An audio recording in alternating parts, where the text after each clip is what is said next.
Well, if Dave Roberts literally drew it up, well, this is exactly what he would have drawn up. Tim Kurkjian, Mark Teixeira, he got a great start from Clayton Kershaw, who in game ones in the postseason had not been very good. In fact, his record was under 500, but he looked like he was possessed in this thing. Yeah, he was great. We went into this game thinking that Clayton Kershaw had to throw his slider and, throw it effectively down in the zone, get some strikes, get some strikeouts. That's exactly what he did. It started with good fastball command, but then you see these Rays hitters had no chance hitting that slider. And when Clayton Kershaw's right, he's mixing in the fastball and slider and keeping hitters off balance. That's the best I've seen him throw in 3 years. And we said the same thing after he struck out 13 against the Brewers in the first game of the wild card series. In this postseason, he's got 25 innings pitched, 3 walks, and 31 strikeouts. Unbelievable. Tonight, he had 19 swings and misses, and of the 38 times they swung at the ball, they missed it 19 times. That's the greatest rate of any outing in his career of 25 or more pitches. And as Tex said, he struck out 7 with that slider. They had no chance. This is a Rays team that swings and misses a lot. I mean, that is one thing that they hit homers and they swing and miss a lot. Kershaw threw 31 fastballs. He threw 35 sliders. He threw 12 curveballs. 7 of his 8 strikeouts come on sliders. So his strength plays to a weakness of the Rays. It does. This Rays team has had a great season. They've scored some runs.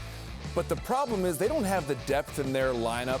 If they're not getting home runs and a couple walks and really kind of putting the game together like that, 72% of runs scored this playoffs have been via home run. If they're not getting walks and home runs, they're not going to score. Clayton Kershaw isn't going to walk people. That's one thing about Clay. He's going to come after you. And then with that location, they weren't going to string 2, 3, 4 hits together, and they weren't going to get the ball out of the ballpark. 30,000 feet above, if you're just new to the game, you'd look at it and say, wow.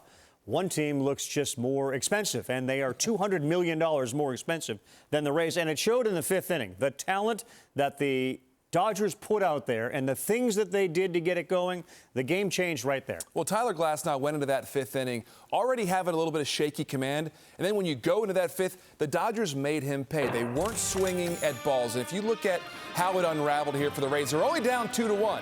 But you have a leadoff walk to Mookie Betts. First of all, that's a problem because he's so fast he can do things on the bases. Then Seager walks. Now you have first and second, nobody out. They steal, get to second and third, and this is just kind of a routine ground ball. But because of Betts' speed, he gets to home, and now it's first and third, 1 out, and we're just rolling. Will Smith with a line drive to center field on a 3-2 pitch. And at this point in the game, you're saying, you know what?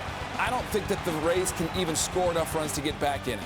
And we were confused why Glasnow was left in to throw 112 pitches. That's the most he's ever thrown in any start. It's the most of any Rays pitcher this year and the most of any pitcher in this postseason. And clearly he had struggled with that curveball. No matter how great it was, he bounced it a dozen times tonight. He just wasn't himself. And they're the first team to go get Charlie Morton after 66 pitches. And it just didn't seem to follow that you would leave him in for 112. It didn't. And Kevin Cash said after, we thought that Glasnow was our best chance to get a strikeout. He has so many strikeout guys in the bullpen that weren't ready. It was Yarbrough he brought in, but he got a lot of guys that can get strikeouts.